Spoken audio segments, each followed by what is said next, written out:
In this podcast episode, Dr. Benjamin Bikman, a professor of cell biology at Brigham Young University, engages in a deep discussion with Jordan Peterson about the alarming state of health in America, particularly focusing on the role of diet in chronic diseases. The conversation centers around the concept of insulin resistance, its causes, and its far-reaching consequences on overall health.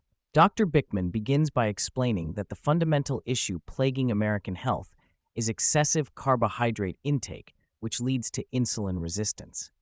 Insulin resistance occurs when the body's cells become less responsive to insulin, a hormone crucial for regulating blood sugar levels. This condition is not only a precursor to type 2 diabetes, but is also linked to a myriad of other health problems, including heart disease, cancer, and cognitive decline. Dr. Bikman emphasizes that nearly 88% of adults in the U.S. exhibit at least one component of metabolic syndrome, a cluster of conditions that increase the risk of heart disease and other health issues. The discussion highlights how the modern diet, rich in processed carbohydrates and sugars, has created an environment where insulin levels remain chronically elevated. This constant elevation leads to a cascade of health issues as the body struggles to manage the excess glucose. Dr. Bikman notes that the body's fat cells, when overwhelmed, begin to leak fatty acids into the bloodstream, further exacerbating insulin resistance and leading to conditions such as fatty liver disease and high blood pressure.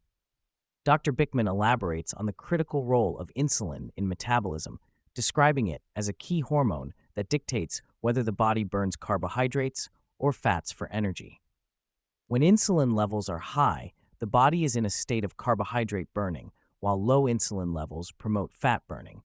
This hormonal regulation is essential for maintaining metabolic health.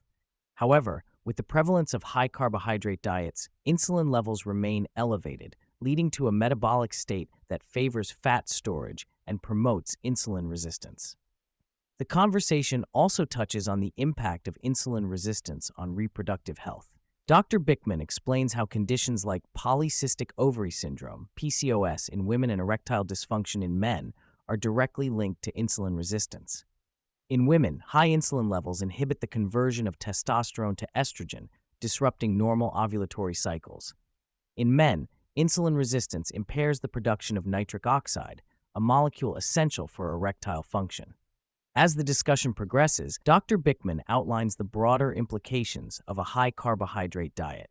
He argues that the rise in insulin resistance is not just a personal health issue, but a societal crisis, contributing to the increasing rates of obesity, diabetes, and other chronic diseases.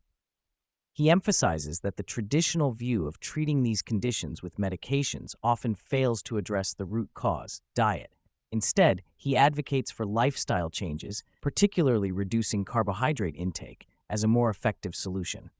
Dr. Bikman also highlights the historical context of dietary recommendations in the U.S., criticizing the food pyramid that has guided public health policy for decades. He points out that the pyramid was heavily influenced by flawed ideologies and has led to widespread misinformation about nutrition.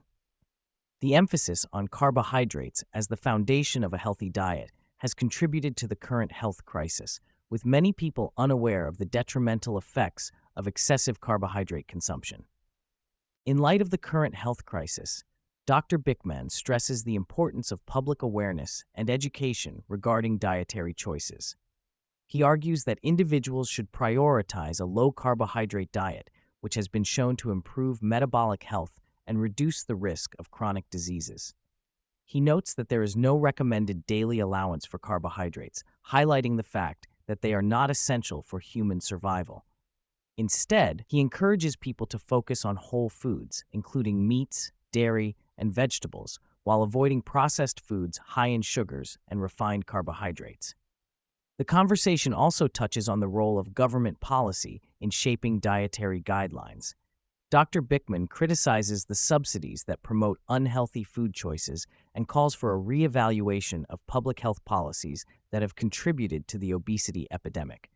He believes that a grassroots movement, such as the Make America Healthy Again initiative, could help shift public perception and encourage healthier eating habits.